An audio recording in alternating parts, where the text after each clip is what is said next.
Just for the record. Perfecto, perfecto. How you guys doing? Hello, hello, everybody. It's your guy Elijah I. And this is Jen Coronado. Welcome, everyone. Welcome, everyone. Super excited just to be able to connect with everybody. We wanted to hop on here. I know, Jennifer, I know what we originally were going to do. What were we originally going to do? Hey everyone, so we're going to originally kind of go over fire damage niche, talk about some of the strategies. However, we do have a lot of trainings available for you guys. So if you're just tuning in, make sure you let us know in the comments, hashtag fire, if you want to learn more about strategies on how to find these deals and these opportunities. We have been working on some behind the scenes trainings and we will send them to you. All you have to do is comment below. But today we wanted to just hop on here, tell you guys a little bit more about who we are. Some of you are just new, just getting to know us. And we have a pretty interesting story that I really feel like will help you guys understand more of why we even started in the fire damage niche and our journey in real estate. And I feel like sometimes that's what helps people to see themselves to not just doing fire damage, but overall, like wholesaling and running a business. And now that we get to homeschool, we get to work together. I feel like that's really what I wanted to hop on today to do, was to share a little bit more about how we got started and all the journeys and the lessons we've learned that I feel like can really, really help people who are watching. Yeah, and I think that's so dope because, don't get me wrong, it's cool to learn. It's cool to get education, like Jennifer said. Make sure you guys are part of our Fire Damage Profits. Hashtag fire if you guys want some of the trainings, because we have a lot of trainings. We give a lot of good free information out there. However, I learn best myself when I'm able to kind of peep somebody else's story, what they did, what they overcome, and then what resonates with me gives a different level of motivation to me. Like I could do that too. If they can bake a cake, I can bake a cake. And so I think that's it's cool. And so I'm glad that you're open for doing this. And I want to just be able to just make sure this is a fun time. You guys are able to laugh, learn, chill with us, and just be able to get some new knowledge at the same time. If you guys want some of the other trainings, like you said, Jenny told you, hashtag fire, and we'll make sure someone from our team will reach out to you and get you part of some of the trainings we have access to. Okay. So, should we take them on back, Jenny? Should we take them on back? Absolutely. Let's go. Going back several years. So, initially, should we take them all the way back to how you and I met, or just how we got to the fire damage niche? Go ahead. Just get right Bring it to on back. All right, bring it on back. All right, guys and gals, shut your eyes for me for a moment. I'm not joking. No, honestly, if you take yourself back, was it now what 6 years? 6 years, right? It's been about 6 years, and we ended up meeting we met each other. We met each other online, right? We met each other online. Now, some of you guys, I know what you're thinking. Tinder, right? Tinder. No daggone Tinder. Even better. LinkedIn. All right, so we met on LinkedIn. Like I said, a lot of you guys know, some of you guys may not know, I've been doing real estate investing for now. I'm going into my 17th year. My 17th year. Started when I was 21 years old. Closed over 750 plus deals, over $20 to $50 million worth of transactions. So was it in my 11th year? Yeah, in my 11th year. I had a two couple, Ryan and Christina, wonderful couple. They were helping me with the real estate business. She was my transaction coordinator. He was my acquisition guy. And long story short is that I needed to replace my transaction coordinator. We needed somebody who was smart, was intelligent, was able to get after it. And so we used LinkedIn to try to filter someone who has exact qualification skill set as the current Christina did, the current transaction coordinator. So we went through it. We sent out a lot of messages. I interviewed probably about 5 people. I was picking between 3, and guess who was one of them? Guess who's one of them? Or maybe this way, right? So Jennifer was one of them. We ended up talking, and I mean, right when I did my first interview with Jennifer, now obviously she's gorgeous, right? But I'm not hiring her for being gorgeous. I'm hiring her because I got a specific business need that I need to replace. So I bypassed the beauty, all right, and we started talking about, I mean, mastermind. We talked about personal development. We talked about future, about how minorities should be working together and help supporting each other. How can we, like, what she wants to be in 10 years? I showed her my vision board. Like, by the time I'm 55, I want to own my own island. And then that didn't like weird her out. That was like, well, bro, I'm out of here. You know, maybe it did. What did you think, Jenny, when we did the first interview together? So I'm in this interview. The first thing I need to tell you guys is this was like a really nice office. However, Elijah's office was full of stacks of paper. Of Don't be shaming me. Yeah, he just had all these files, all this paper on his desk. Like it was a really nice desk, but just like so many files. And right away, I'm like the paperless queen. I have to have, I'm not as organized at home as I want to be, but when it comes to paperwork, and I was a transaction coordinator, so as you guys can imagine, I'm like, this guy could definitely use my help. Like I don't know what he wants me to do, but he could definitely use my help to help him organize this paper, because that was my first impression of Elijah. It was very charismatic, very visionary, and his papers, his notes, his sticky notes were all over the place. So I knew that he needed some help.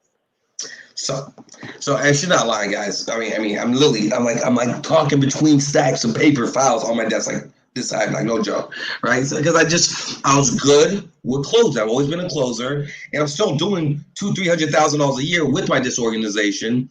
However, I didn't have anybody like her to tell me, no, that's not how we want to structure things. We want to set things up differently, and I can take it off your table. So I'm like, cool. Yep. And like, so I didn't even know she had all those other skill sets that she's seen. So we talked, we meet. I had her interview with the other couple, and they like, we love her. She's cool. She's smart. She's Latina. They were Latino, so that Latino vibe popping. And so we all got together, and we like, all right, great. We brought Jennifer on, and so Jennifer and I, we're sitting there. We met. We had a chance to talk about some other opportunities. My help to help. And the next thing that happened was, I started realizing. Not only did her fashion game was killing me. Like I mean, she's came in top model every day, so I'm all wearing blazers and stuff. I used to wear just a t-shirt to the office. Now she's over here styling, making the whole office already level up. So everybody's dressing nicer, getting fresh lineups, getting cleaned up. And I just remembered one of the things I first remembered is the energy she brought into the office with her. And not only was the vibes already good, but she brought a different level of energy. And I saw what she did before we started. Before she started, showing me all this other skill set. She took her spot, transaction coordinated, and she just smashed it. She over delivered. So a lot of you guys, like you, that one person out there who might be looking to get in the real estate game, you might be working on a job, you might be making phone calls once in a while. Whatever your job is, over deliver on that. Let that be part of your pedigree, because that's what I noticed about Jennifer. Well, and I was just. I'm sorry. Go ahead. Sorry. So I was just in a clubhouse room, and I was talking in a women's real estate room, and there was a lady there that I really resonated with. She's a single mom trying to, she's a realtor trying to find. She has like listings, she can't sell them. She has land, she's trying to sell, and she's thinking about going back to work. And I just went back to that place of like, listen, I was the same shoes. Like I literally was a single mom trying to get into the real estate, trying to figure out how to make it. And that is why I put my information out there as a transaction coordinator, because I knew I wanted to do real estate. I loved the investment side of it. I didn't want to be a realtor, but I had realtor friends. So I did transaction coordinating as a way to learn real estate while I earned, because I had bills to pay and a child to take care of for those parents out there. Now there's so much information on how to like find how to make money online or different ways. But I was on Upwork, I was on LinkedIn, putting my services out there so I could freelance transaction coordinating back in the day. So fast forward to now, we're running a business, we're wholesaling together. But we just wanted to talk about how that journey, because so many people are thinking that we just woke up and all of a sudden we're doing fire damage deals, we're doing 6-figure deals, we're doing, we have like all these things going on, but most people don't give themselves like grace when they're going through that journey. So, and it's been a journey, you guys. So we went from literally Elijah having no type of CRM that he was following. No Hold up. strategy. I had sticky notes stapled to a yellow pad. I did have a CRM system, right? It was pretty it was pretty dreadful if you because he would put out like batted sign, or he had a mailing campaign where he would write the numbers of all the calls on a sticky note and put them on a paper, staple it. I stapled it. And I think it was like a couple months in, he lost this stack of notes that he spent this whole marketing campaign. He spent a lot of money on that, and Man, he lost the paper of sticky all notes my with leads, all these all my salary. leads. See, So when I tell you it's been a journey, we have gone through it all. And as Elijah being a great closer, he was definitely like not reaching his full potential because of disorganization, because of all his weaknesses, which was disorganization and just the paperwork side of everything. yeah. So fast forward, so I'm working with you, and then what happened? But just before I just want to just hit one point, because I think it's a good lesson that a lot of people can see just from our journey, is that I thought you were just going to be a transaction coordinator. That's all I thought you were going to be. That's it. That's all I was going to hire you for. And that's what you was paid for. You actually took a pay cut. To come for the winning team, you know what I'm Negotiated saying? me to do that. Right. So we had a price dropper. Right? So she came through, and so next thing you know it, real quick, I just want to give a couple quick little shout outs to our people real quick. Yeah, What for up? sure. What up, Heidi? What up, Host Swell? What up, Jackie? What's up, Lauren? All right. What up, Abe? Long time no talk, sir.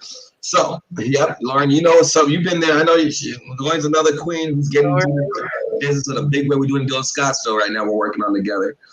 So back to the story here. All right. So Jennifer, like I said, was just over delivering. She'll show up on time. She'll crush. I was like, hey, she do comps. She set up systems. I saw she was doing things for me that I didn't even know to even ask her for. So that's why I want to make sure you guys are doing in your area. Put yourself in a position, add value. If you're working for somebody, if you're mentoring for somebody, go above and beyond for what they're asking for you. Because that made Jennifer stand out for me. Because now I'm like, whoa, hold on a second. I wasn't even aware she had this type of capacity, right? I didn't know her confidence kept growing. And so she would ask a lot more questions. Fast forward, we end up going. I had an office that I owned that we was renting out. So we end up getting out of the office. I was all in Mesa, above the gas station, but it looked like a little Miami joint, right? All white office, nice. We ended up going to an office I owned, and so we worked out of there. And the Latino couple, they end up leaving. The business. They had decided. I mean, they've been with me for 5 years. Everything happened the right way. They went off and did their own thing. Cool. I just assumed, Jennifer, that you're like, hey, cool. Hey, they leaving. I'm out. Deuces out. What made you decide to stay for a little while longer? What made you decide to stay? Oh, my bills. I got real bills, and I really need them to be paid. So that's how I was going down. Yeah, I was in it to win. I knew that I wanted to wholesale. I knew I wanted to learn this business in any capacity. So when they decided to leave, I stayed with the business, and Elijah and I had to game plan together. But hold on a second. You leverage correctly. Like Elijah. Cool. If I stay, I need to be your number two. I need to make sure that no girlfriend steps in. I need to make sure no other person who you feel has more talented. I didn't say girlfriend. I just said I need to make sure I'm not working for no reason. I need to make sure. And I think, and this is like a thing for all women. So initially, I didn't want to be the pretty girl on the side that just follows Elijah around all the time.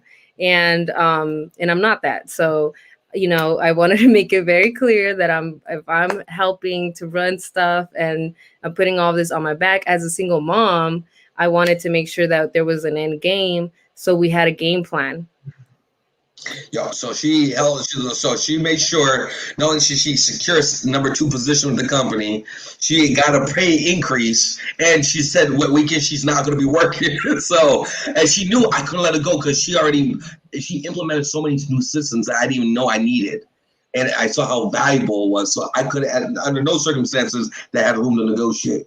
So Well, I'm and like, this is for all the women watching. It's like anyone for that matter. It's like you have to know your worth. You have to know the value that you deliver. At the end of the day, I still had to deliver. So I had to be very clear about what my expectations were in a partnership, as well as what my vision was for myself and for my daughter, and in real estate. And so that was like something we had to get clear on right away. That I hope that for those of you who are watching, you guys are picking up on, this isn't like how to date, like a dating site or like dating advice, guys. This is about, keeping and building together, and like what it looks very different from us from what it might look like for you, but we still had to get very clear with what the vision was and how we were going to work together. yeah, and I think you hit on a good part. Is like I said, understand, know your value, regardless if they know your worth. Just because I came in price dropping Jennifer, and she agreed to it, she increased her value, and she knew her value before I was even aware of all her true worth. And so I think that's a really good lesson that a lot of you guys can take, girl or guy, and take that with you and try to implement it and add in value like that. All right. And so, so fast forward, we start putting ourselves in a position where we're starting to go to, I mean, networking events. We're going to, I can't get some of my homies to come with me to go to some of these mastermind, ET's mastermind. We went to Shantae's event. There's a lot of different events. I can't get my friends to come with me. Jeffrey's like, yeah, I'm down. I'll go. So I'm like, whoa, you're like super different. Like, are you sure? It's like, yes. She's going, listen, she had to pay her own way. So I was like, hey, like I gave her the money to go. So I'll do a loan for her. She had to go, and she had to go. And so you guys know I'm half Jewish, right? Shout out to Lauren. Shout out to my fellow tribes. I'm like, listen, we're gonna go ahead and do a promissory note. That will be a loan, and you can pay that back. And guess what? She paid that back. She treated this like a real business. She did not take advantage. She didn't try to leverage. Well, hey, I'm only working here. I'll call this my re-signing bonus. She's like, cool. That's what it is. I'll cover it. I did. And I'm like, I feel like asking for that money back now because you can't get back interest. You can't get back interest, right? now we're in a relationship. The game has changed. So fast forward, guys. I want to talk about how we started wholesale. We started wholesaling together. I was coming up with a lot of the game plan. Well, Elijah is a visionary. So at the end of the day, it's very important that you get clear with who the visionary is. Obviously, Elijah is the one coming in with all the expertise. He's the closer. But I knew that I had to help him prevent him from doing what he's done in the past, which is lose money from marketing campaigns, lose time on transactions, comping properties before he even called them. So, I think you should mention that part because I bet you could save somebody hundreds of hours this year from doing what I used to do.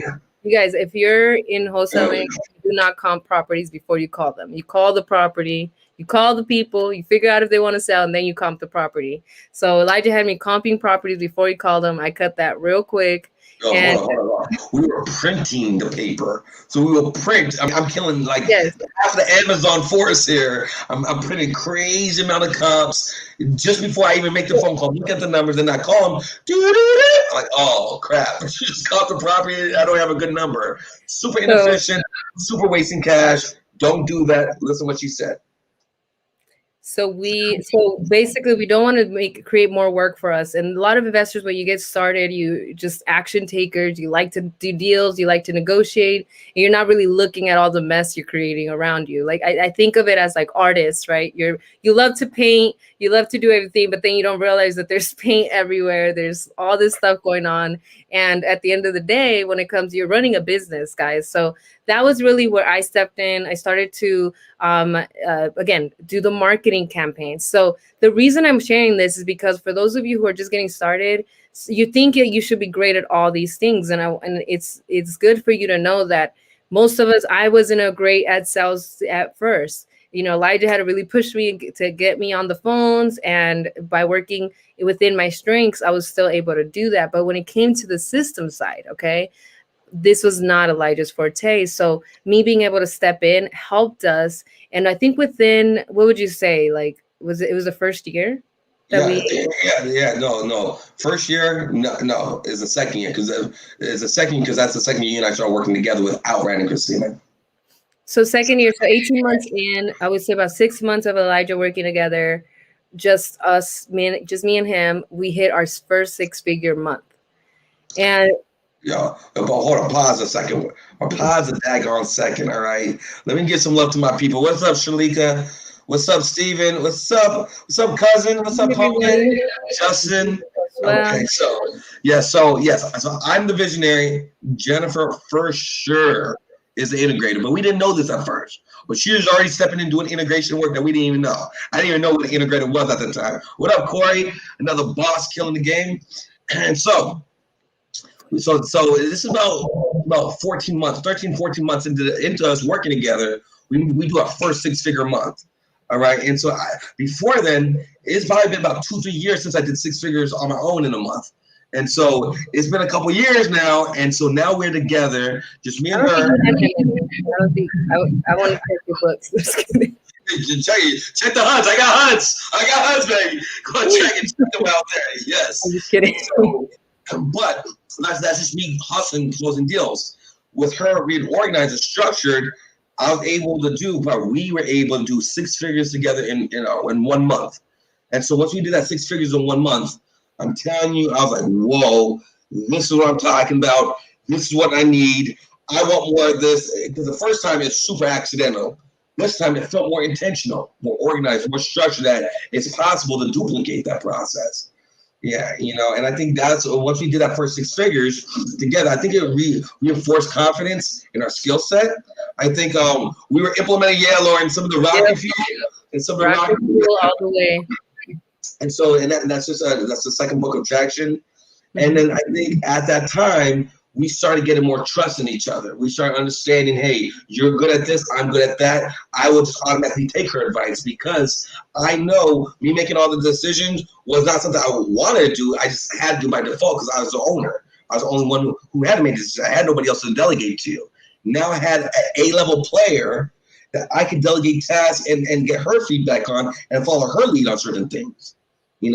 How was that walking into that at that time? Because I mean, I know you ran some other tax offices into place. I know that you put yourself in a separate position where you ran auto body shops. So you've been in leadership position multiple times in your life. But this is playing at a high level where we're touching 6 figures, we're doing 7-figure amounts of transactions a year. What was that like stepping into that your own type of greatness at that time? I mean, I would say like we were working hard. I think that was the grind. I mean, we've had Elijah and I, we like to think of it as grind seasons. And for those of you who've been in the business for a while, you know exactly what I'm talking about. And that was the grind. Okay. Like that was, you wake up I think that's when we were doing 5 a.m. mornings. At the gym, 5 a.m. I was doing my meal prep in the morning, taking care of my daughter, doing my mindset stuff, and then we would work or go to events, and I wouldn't come home sometimes till 8 or 10 at night. So it was a real sacrifice. It took everything that I had and we threw it into the business, and the results were there. And I think that when you work with other high level players, for me, the biggest difference was working with Elijah. I'd never seen anyone. I had worked with so many realtors, and I worked with other investors who were sandals to the office, who would like do deals, but they weren't hitting their highest potential because they weren't really taking massive action. And when you guys see Elijah making calls, this guy is like on a call, on the next call, on the next call. Like we would barely even eat lunch because he would be on the calls all day long and loving it. He would be having fun with it. And it was just like, it was so much fun playing. It felt like we were just playing a game together. And it was the next deal, the next deal, the next deal. So the reason I want to share that is because like, how many of you are trying to make things work. Maybe you're around the wrong people. Maybe you just need to be around other people who are executing at a high level. That's why masterminds are so great. But that was my experience, was like just being able to play it all out.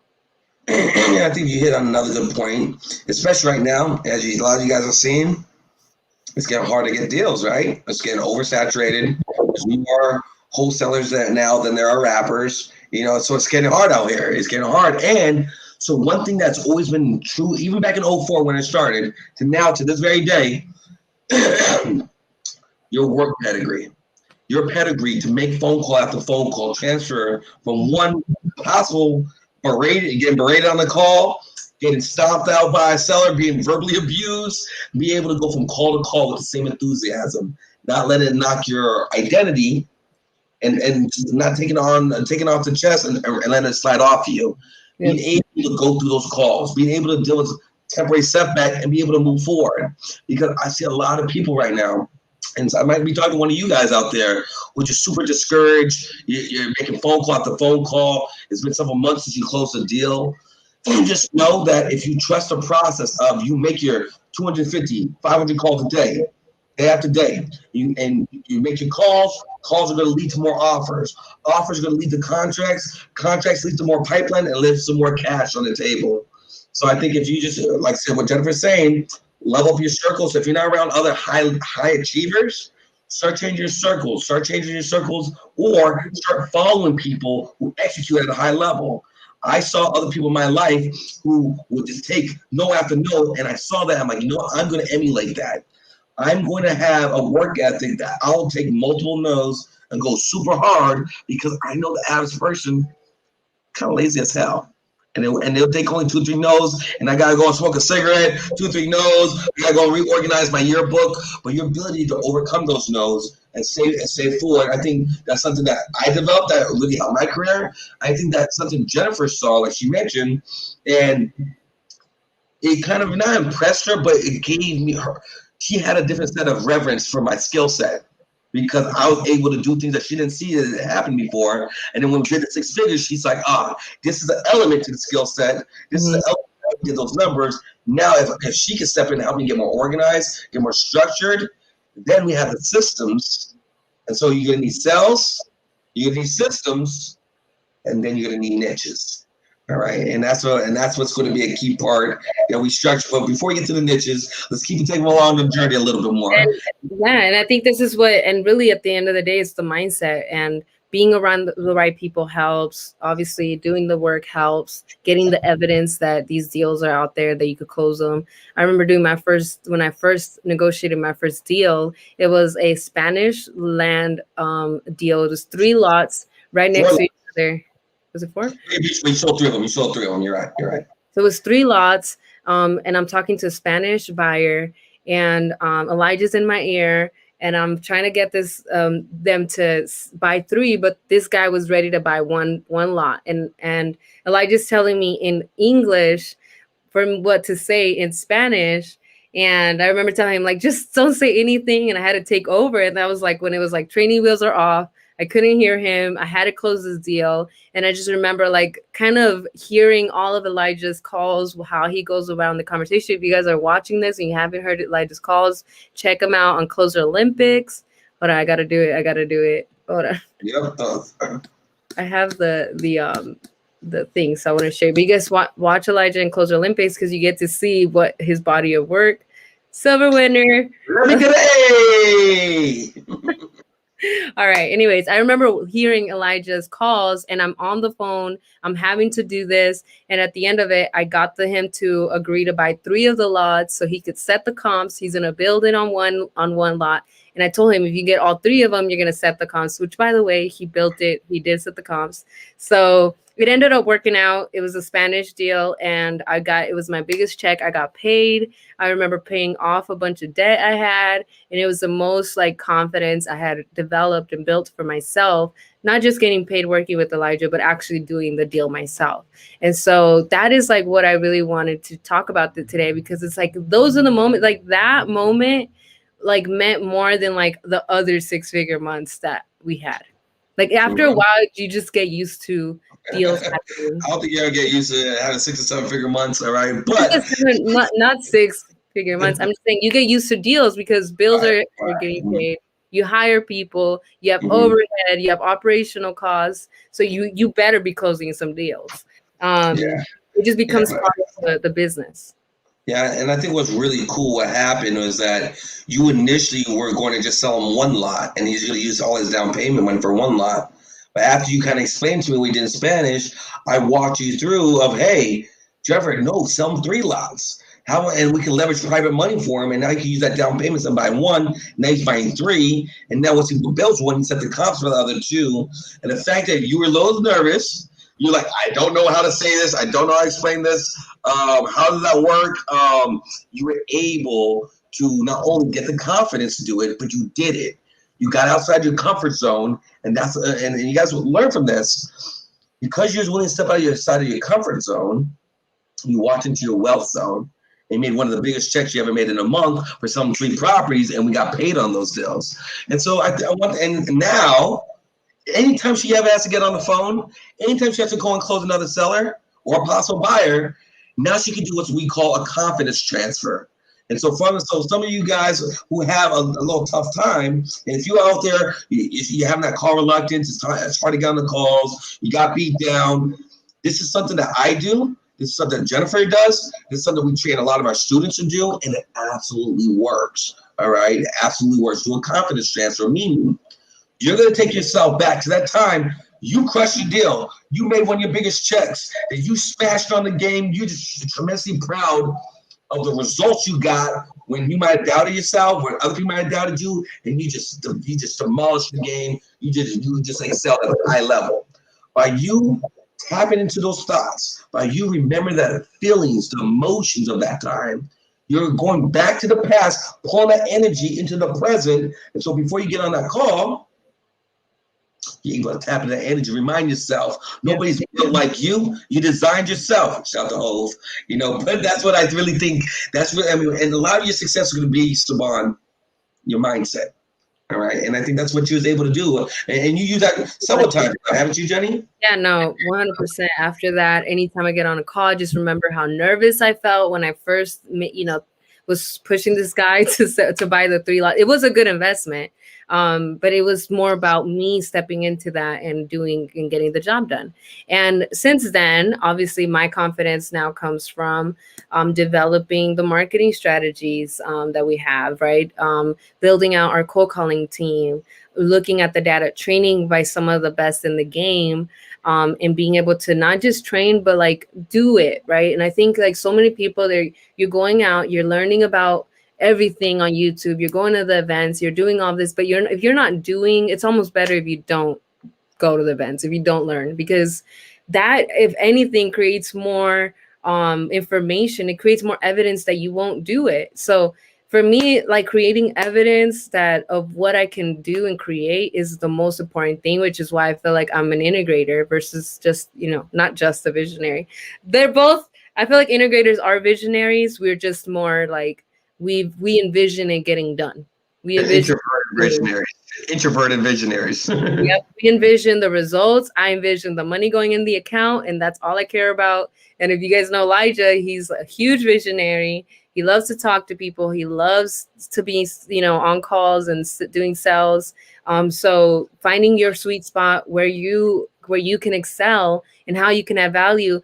I didn't go into this. I've made a lot of money in this business without having to be the best closer because, I happen to know and work with him. So, tell them about that formula. So I want to kind of fast forward you guys to where we're at. The 1/3, 2/3 formula. So 1/3 of the time you should be learning. 2/3 of the time you should be doing. The learning is in the doing. I could watch Elijah doing sales calls all day long. If I don't make them myself, it's not going to be the same thing. I can't transfer his knowledge that way. So that's a huge piece for you guys, because now we're stepping into, okay, Elijah and I, we hit a 6-figure month. We had pretty good months after that. We had some really bad months after that, where we would go a month or two without closing a deal because we switched up the marketing. We started a cold calling center. We did an SMS. We're doing way too many things at once. And this is what I see a lot of people doing is doing too much. Unpack that a little bit, because I think a lot of people are going through it, and there's a lot of shame.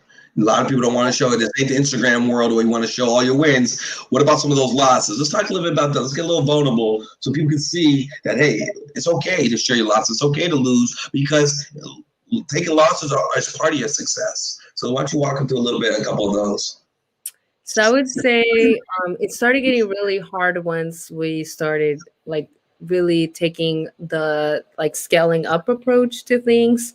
Because what we were doing before then, when Elijah and I were in our sweet pocket, when we were really crushing it, was when we were focusing on probates. We were looking up a bunch of probate deals. We were doing the research. We were talking to paralegals. We were working with city violations, very specific, very niche. I was doing the research. I was finding the sellers. Elijah was calling them. It was a real like team effort to find these deals and then to close them. I was sitting there in the living rooms with, you know, like the old ladies serving us tea and just hearing life stories and going to hoarder houses and just sitting there like trying to figure things out. So we were in the trenches like major, and deals were coming in, but there wasn't that much structure. We weren't really scaling up, so we knew we had to change something because we couldn't keep working that way forever. So once we started scaling up, we just started listening to everybody. Let me just get a little disclaimer, and I want you to finish. Disclaimer, listen, scaling up works. I don't want to make this sound like it doesn't work. It works for a lot of people. It just didn't work for us. All right? Well, the way we were doing it, go ahead, yeah. go ahead and explain, Johnny. Because the way we were doing it, we already had something that worked, and what we tried to do was scale up something that didn't work for us. Like, so while what worked, what I feel like, what I tell everybody now is do it, document it, delegate it. Ooh, So say that one more time. do it, document it, and delegate it. Shout out. Yeah, make sure you write that down. Write that down, y'all. Don't let those gems slide on you. Like, shout out to Chris Ronzio. It was a mentor of us that taught us this. So the goal, guys, is that you don't want to scale up something that doesn't work. Like, if it's not already working, you can't scale something that's not already working. So you better be closing deals. You better have some sort of, like, whether if you're looking to scale something, let it be like a specific marketing campaign. So if you're already doing mailers, then scale up mailing. If you're already doing cold calling, then scale up cold calling. If you're already doing, so that's the way it should be. Instead, what we did was we bought a bunch of data. We hired a bunch of gadgets. We did the whole 9. We did SMS, RVM, everything all at once. How many VAs we had? How many VAs we had at one time? 12 cold callers. So we had 12 cold callers. We had acquisition managers, podium engineers. We had everything, and we were just throwing money at it, hoping it would work out. So because obviously we work with one of the top closers in the country, deals were getting closed, but we were so stressed out. There was so much money coming out. Everybody had to get paid. There was so much marketing, so much noise going on that we were going to burn out real quick. And our relationship got tested.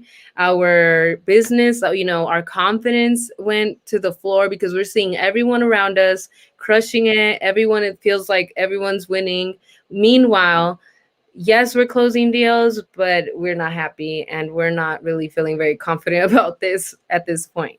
So we're just trying to figure out what's wrong with us. What do we not have? And there's just so much there to unpack. Like, number one, guys, we need to give ourselves grace. Like, there's so much skills to be developed, when you're growing, from management, team management, right? Mm-hmm. Training teams, understanding KPIs, understanding, like how is your business profitable? How to set marketing like launches and be prepared to execute on them. So instead, it was like we were throwing everything out. We were putting all this money out, and we weren't necessarily seeing the return. So I think what Jenny is bringing this to reality that, like she said, it's okay to scale, but strategically scale. Yes. We blindly scaled. Like I said, not only was I not tracking any of my own numbers, not only tracking no KPIs, I didn't know, I wasn't training any of my VAs. I was trusting whoever agency we paid that was going to work. Now realizing that they're getting us for 3 months, working multiple accounts. There's a lot of stories we can share with you in the future about it. So we're not going to get into all of them right now. However, we can do a whole series on losses that we turn to lessons, and those lessons led to blessings, right? Yeah. However, I want you guys to understand that because we didn't do that formula, we did a little doing it, we didn't documented it, and we just tried to delegate. And that's what I see a lot of you out there doing right now. I see a lot of you guys, 2-deal gurus, want to start scaling. I did 2 deals. All right, I want to get this off my table. I'm ready to do bigger deals. Like, hold up. Let's get 50 deals under your belt. Let's get it organized. Let's get it streamlined. Let's document the process. And then once you're able to do that, what they say, the jack of all trades, but a master of none. I was doing it all. I was doing a little bit of everything all at once. And so please learn from my past, learn from Jennifer's past. We're sharing this with you guys all. So if you find yourself doing that, you can stop. You can make the pivot, and and then we want you to be able to. We want to focus on getting yourself locked in, doing the right things, but just do a few of the right things, and then you add on more. Was talking with one of our team members, so Swell, and we talked about, because he's a pretty disciplined guy out of the Bronx, 25 years old. All is well when you rock with old Swell, and so what ended up happening, he saw that he was trying to do multiple things, but he saw that if you just do one or two disciplines, very, very targeted, very focused, it's a lot easier to add on and get back to those habits. So if you are committed to just adding on one or two skill sets, one or two maybe niches a quarter. Let's not do 15 of them all at once. One or two a quarter. Maybe for 3 months. We're gonna lock in. So I want you to throw a fire emoji. Throw a fire emoji if you're committed to add one or two, just one or two skill sets or niches for this quarter. Throw a fire emoji in the chat box. Let me know you guys are with me. Throw it in the comments. Throw those fire. Let me see those fire emojis. Let me just see what we're looking at. I want to make sure we ain't losing you guys. I want to make sure you guys ain't losing. The main message: start small, start focused. There you go. Thank you, Esteban. Appreciate you, King. All right. What up, Hugh? What up, Sergio? What up, cousin Frankie? What up, Andrew? All right, there you go. Throw your boys some fire emoji. Appreciate you, King. All right. So there you go. Well, thank you, guys. I mean, people underestimate what they could do in 10 years, but overestimate what they could do in a year. I think I did that the other way around. People overestimate what they could do in a year and underestimate what they could do in 10. In 10 years. So the goal, so the way, and I was just talking to another girl, lady who is in Clubhouse, and she was saying that she tried SMS, she tried bandit signs, she tried cold calling, and none of it worked. And I'm like, how long have you been doing the business? And it was like 3 months or something. And I'm like, this is the best thing I could tell you guys, okay? Don't allow yourself to say that something didn't work if you haven't even done it for 3 months at a time. There's no way you could have tried all those things unless you were running everything simultaneously for 3 months and tell me it doesn't work. So you give yourself this rule. I will not tell myself that it doesn't work without giving it at least 3 months of my focus and my effort, okay? And so once I adopted that strategy, because again, I told you guys I was doing cold calling, SMS, and RVM, I shut everything off and I focused on one marketing strategy. And then I said, I'm going to keep this going for 3 months. And then if it doesn't work after 3 months, then I will know that it doesn't work. So that's the mindset. And we would get deals closed, but I knew it wasn't like a scalable model. I knew if I didn't want to do it again. And so sometimes the magic or what you need to do is not in what works. It's in what you don't want to do and what you choose not to do. Because everyone out there is giving you these strategies. So you have to have that wisdom and that, internal kind of compass that tells you, I do like this. I don't like this. I do like making cold calls. Even if you don't like making cold calls, you're going to have to make calls in general. How you go about it, whether you're going after niche deals, is it that you don't want to make cold calls, or is it the fact that you don't want to talk to people who don't want to sell? Unmotivated sellers. Sellers.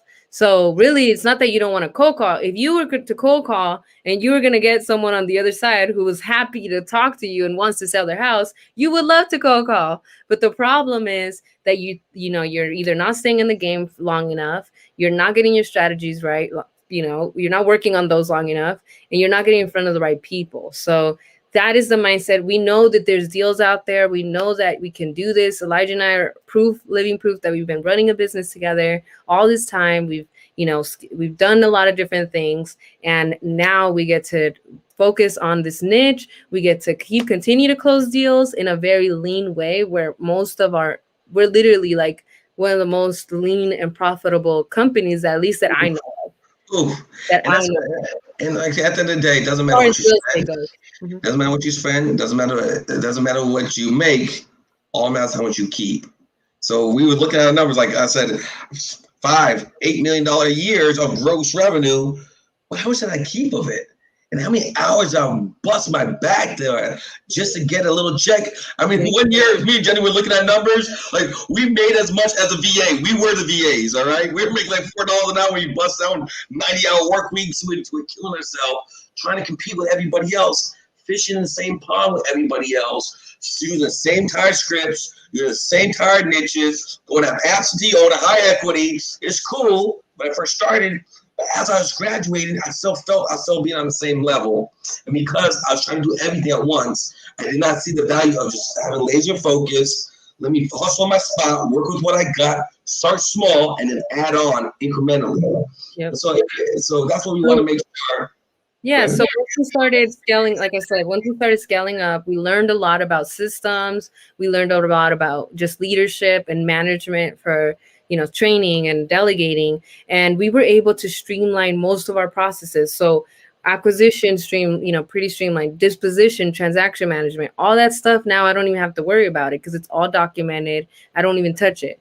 We have an admin now. Our team is pretty small. We have an admin who's full time, who helps us with both the real estate and the online business, as well as the one virtual assistant. So I went from having 12 cold callers to having one virtual assistant. She primarily focuses on building our data and a lot of automated tasks that we have. So she builds our fire damage list where Elijah can call and talk to, like, literally one time a week, he can call and talk to more motivated sellers than if we had a whole team of 12 cold callers. Yeah, because what I'm seeing a lot of you guys out there doing, spend a lot of money on data, spend a lot of time on making calls or paying somebody to make calls, and you're shifting through a lot of bad, non-motivated leads. So think how much time and money that literally wastes. Think about that. You spend money on data, you spend money on dollars, you're spending money on cold callers, you're spending money on making phone calls, you're spending time on analyzing them. All that just to not have any deals or have maybe 2, 3. That gets frustrating. That gets tiresome. That gets demotivating. Yeah. And so some of you guys are out there who, like, you know what, you're tired of going down that same rabbit hole that, hey, I went down it. So I'm not making fun of nobody. I'm talking from personal experience. And if you're tired of going down that, there are other options for you. There is a better way. I know you're thinking to yourself, there has to be a better way. Well, if there's a will, there's a way.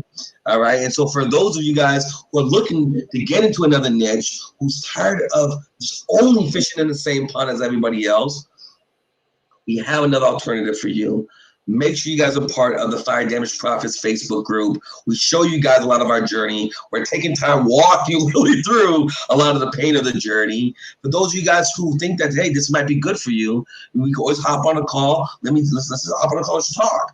This is not for everybody. It's not a get rich quick program. This is not a microwave success. There's no elevators. There's no escalators. It's only the stairs. But those who think that this is the right niche for you, or you want to start fishing in your own pond, well, you're still fishing in a pond with everybody else. However, you're going to start fishing in a pond with barely anyone else. So like I said, you guys go to Fire Damage Profits. Like I said, that's one thing you guys are able to do. See kind of how that all works, and see what's in place for you guys. Like I said, I just want to give you guys alternative strategies, alternative options. That's what this is about. Each one teach one. This one's like, when I learn something, I want to share with you guys. All right. So getting back to our story. All right, we digress for a second. Get back to our story. So we go through those ups and downs. We make the 6-figure checks. We hire 12. We scale up. We scale down. All right. Well, what we did, we scaled up, and then we end up niching down. And we niched down. That was it for us. Go ahead, I'm sorry. Yes, I had just done a post in our member group where I screenshotted like all of my data, and I had all my generic data. I had So generic, I had niche data, I had driving for dollars data, and I'm looking at all of this data and I'm looking at how much does it cost me to call a person. So essentially I combined all the numbers from buying the list, skip tracing the list, and then cold calling the list. So I would put in my numbers of how much time and money does it take to cold call these leads. And the niche leads are the ones we were closing. So we had a whole operation where everyone is making these calls, and it's taking a lot of time and energy for us to run the operation. And the leads that we're closing were the niche leads that were closing the most. So they were actually way less expensive, even though we paid more for them up front. So one of our niche list provider, which I like to shout him out, and I don't get paid or anything for this, but Eric Torrente, I've closed more deals from his list than most of our lists other than fire damage. So if you're looking for a niche list provider, make sure you guys reach out to him. I think it's called flipthisrealestatelist.com. Mm-hmm. Niche leads. Why do you guys think? Because we were calling people that weren't motivated. and they cost a lot of money to reach out to them. Now, there's people who have been able to make that process work for them. Again, we looked at the numbers, we did our research, and we decided to niche down because it costs us way less money to reach out to niche leads. And we have a whole niche that no one else is taking advantage of. We had deals that were 60 grand per deal in the fire damage side. We had a lot of opportunities that were coming to us from the fire damage space because Elijah was speaking on stage. There was no Facebook group. But we noticed that a lot of people were not doing anything with these deals. So we said, you know what, instead of doing what everyone else is trying to do, let's niche down and let's focus on what we know works and let's scale that up. And so that is where we're at. That is a process that we're in, and we have way more time in our hands. Our partnership is way better because we're both in our zones of geniuses, and Elijah and we don't have to worry about running a cold call team, an acquisition team of having 40 grand, 50 grand of overhead, which I don't wish on anybody. I don't wish that on anyone when your business isn't really working and being profitable for you. And I know a lot of people, they've been able to work or they have the extra money to spend. But if you're looking to scale a wholesaling business, we just want to share our story, and you do with that, what you feel is the best. Yeah, so a couple of things. So, like I said, just once again, I have several homies. I have several companies I know who are absolutely crushing the scaling up game, and it's absolutely possible. But just understand, you're gonna need some skill set. You're gonna need a little bit of a budget, and you better have a Jenny or some type of integrator on your team. Because what I didn't realize was, I at least want to make sure you guys are aware of. If you don't have like a Sal, if you're not like an Alex, where you're hybrid, or your core, your Joe Dillons. I mean, there's a lot of people out there, Jared Vows. So there's a lot of companies out there who are crushing it, who did scale up. But if you don't have somebody who's really good with systems and processes, you could lose a lot of money. We're hemorrhaging $30,000 out a month. And I didn't even know where to start to look for. I didn't know where the leaks were in the boat. All while I still have a monthly budget to spend. So we want to put that out there. Just some contrast, alternate options. You are the decision. You are the control of your fate. We just want to give you guys alternative options. For those who aren't able to scale up, consider niching down. Consider just, trying something different, get outside your comfort zone, get really clear with your mindset, and get real clear with your skill set, and start small. All right, and go after that. So I know there's a couple people ask some questions. So let's take the last couple minutes before we wrap up. I know we got dinner here soon. It's one of the best things. Not only do I get to work with one of my best friends, however, I get to take her to dinner. I get to spend time with her after working all day and building life. So I feel very blessed. I literally paid to be in this type of position. And so what we think about, we bring about, guys and gals. All right, I want to make sure I throw that out there. Shout out to Melissa. What up, Melissa? She was actually my first transaction coordinator before. Melissa O was the originator, right? Shout out to her. It's called Fire Damage Profits. It's a Facebook group, Fire Damage Profits. Facebook group. Those who want to hop on and talk, you guys go to firedamageprofits.com, and we can always hop on the call and talk and see if it's a good fit for you guys. So hashtag fire. You guys share this with anyone who you feel would benefit from this conversation, real estate or a friend. That's how we get our voice out there. So even if you're not doing real estate or fire damage yourself, please share this with a friend, someone who would benefit from what we just shared. As far as, I know Bonus said, what's the link for the leads again? I had put it up here. So Flip this real estate list. I think that's, honestly, I reach out to him. You guys can add him on Facebook, Eric Torrente. Flip this real estate list. I just reach out to him personally. Let him know I sent you. We can hook you up. And guys, again, we really wanted to share a story because now we get to close deals consistently. We get to run our business. We are completely isolated from the outside world. COVID didn't do much for us. I've been able to hire my mom full time. I get to homeschool my daughter, so I have so much more free time, and I get to work with real students who are now crushing it. We have students who've been closing deals. We have students who are just getting more confidence, cold calling. They're growing in different ways, not just in fire damage. So we are really passionate about this, about what we do. And we know we're in a very specific niche, and what we do is not for everyone. But we hope that our story, we know that our story and the fact that, there's a lot of couples out there, there's a lot of people who are just looking maybe just to partner with someone, that can really be for a lot of people who might benefit from that. Yeah. I know one question, and if you guys have any questions, we have a couple more minutes left. Throw your questions in the comments, and we'll try to make sure we get to them before we wrap up. I know I am my call. He said, I'm new to wholesaling, and I just got my first deal to title, and now I'm waiting on my first check. I've been looking for more deals now. Should I take an offer for $10K for the fire damage property? Okay, so I need a little bit more insight on it, like how much is the property worth? How much damage is it? Did they have insurance? Did they not have insurance? I need a little bit more insight before I can give you my full advice or suggestion. Yep. And I just want to say congrats on that. That's your first deal. That's amazing. Definitely soak that up, because getting your first deals is a huge accomplishment. And just know, I think we have one of the trainings and hashtag fire. We can send you training because I believe you might be able to make 2 to 3 checks on one fire damage deal. That's why I love the fire damage deal, not just because I'm half Jewish, all right? I like to dreidel the opportunities. I like making multiple checks on one deal. Saying a couple extra words could end up to a couple extra zeros on your check. All right, so that's why I like going after those. And yes, the fire damage properties is definitely the way for sure. Iron sharpens iron, sir. Mona asks, how can you do it virtually?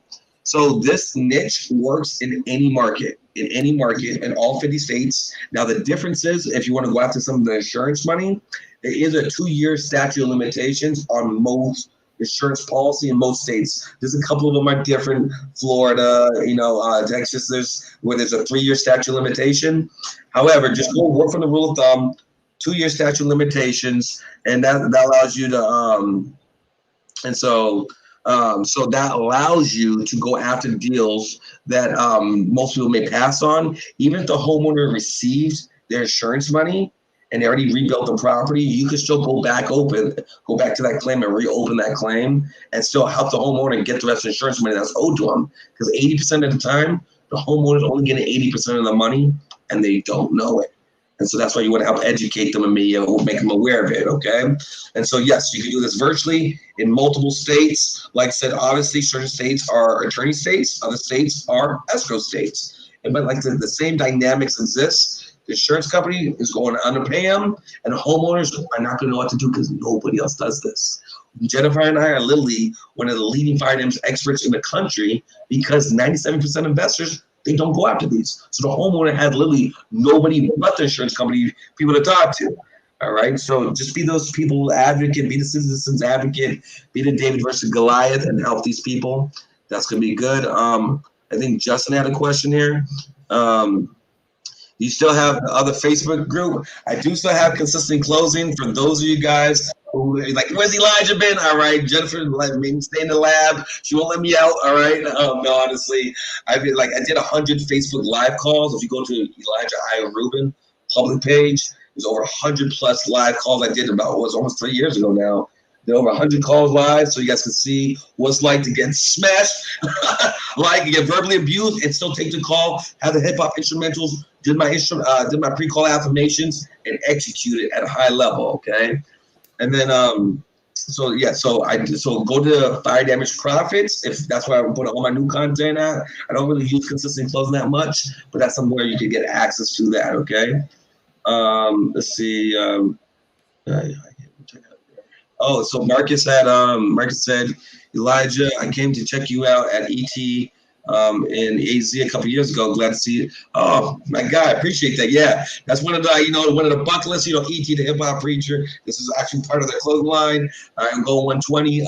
He's definitely the modern Martin Luther King of our time. And Jennifer helped set a lot of the back scenes up even back then. She helped set up back scenes, and that's the first time I had a chance to open up for ET. I mean, I had to do like 100 speeches, so that's one of the bucket list moments. So thank you, Marcus, for looking out. And remember your boy getting busy over here. Yeah, sure. And ET, for those of you who don't know, ET and CJ, there are like mentors for years since before we started dating. So definitely check them out. They have an awesome podcast, Secrets to Success podcast. Make sure you guys check that out if you're looking to elevate your mindset. If you're not already following them, make sure you do. And we're going to finish this off, but I know we had a couple more comments. So this info is great. Being around people in the business is good. You guys are great. Thanks so much. I can't see his name. I am Michael. Appreciate you. Mona, does your course can be paid in installments? So, we don't really have a course. We really like to work with you guys one-on-one to figure out what your best needs are. So Mona will definitely reach out to you if you comment fire on here, and we'll figure out what the best program is for you. So we don't not everyone is a great fit for what we do to help our students. So it just depends on where you're at with the business. I have free trainings that I can give you right away. You can start going after these fire damage leads. I'm never gonna be the reason why you don't get a fire damage lead, okay? Or Jenny. I give you guys the information to go and find these deals. I'm giving it away. So don't think you need a course to take action. What I need you guys to do is take action. I need you guys to have so many fire damage deals that you call me so that I can help you with the rest. But until then, I wanted you guys to check out our free trainings, #fire in the comments. And then once you're ready for mentorship, then let's talk about what that looks like, okay? Right. And I think you hit that on the head, Jenny. Like I said, just because everybody else is selling courses doesn't mean that's what you need. Let's find out what you need. Let's find out where you're at. Let's get you in a position where you're taking action. Remember, we talked about the 1/3, 2/3. 1/3 of the time, it is good to learn. Get the courses, get the YouTube University, listen to be on Clubhouse, do that, right? 1/3 of the time. 2/3 of the time, you need to be doing, because you're going to learn more from you taking action in your own experiences than what anybody else can tell you, all right? But so we have a lot of free training. We're giving a lot of this stuff away, guys. So we don't sell courses, we sell real estate. We get people in our community that are hungry. We want people in there that are elevating the space. We want people in there that are closing deals like, Nick and Charlie and Josuels and all of our people who are constantly either showing up, getting deals. This is a very niche market. And our students, they are literally always adding value to each other. They're getting on role-playing conversations. So it's a community, and we're very protective of who we let in, but we're always open, and we're also very welcoming. So we want you guys getting results. We want to see you guys going after these deals because it's what helped us when we were struggling, and which is why we decided to build this. We could have made a course about anything. We could have kept it about sales. We could have taught newbies how to wholesale, but we decided to teach the fire damage niche because we realized that no one else is teaching it, number one. We realized that Elijah's getting asked to speak on stage over and over and over again about fire damage properties, and that there's just so many ways you guys can implement this to your business, to your marketing approach, and start using the processes that we've developed to help you and help your business goals. Okay. So whether you're flipping, whether you're buying, holding, you guys can start going after these deals. They're in all of your markets, and these sellers need your help because no one else is helping them. So we're going to leave you guys with that. We will #fire if you guys want our training, and we will see you guys soon. We have a lot of things coming up. So make sure you stay tuned. Stay locked in. Like what Jay said, we got a lot of good things coming in soon. Stay locked in, stay engaged, be a part of the Fire Damage Profit La Familia. Jenny out here and I are out here preaching the fire damage gospel to you guys. All right, so stay locked in. And as Jenny and I like to say it, each one teach one. Each one reach one. God, you wait today. Be a blessing to someone. Y'all. Salute. Bye.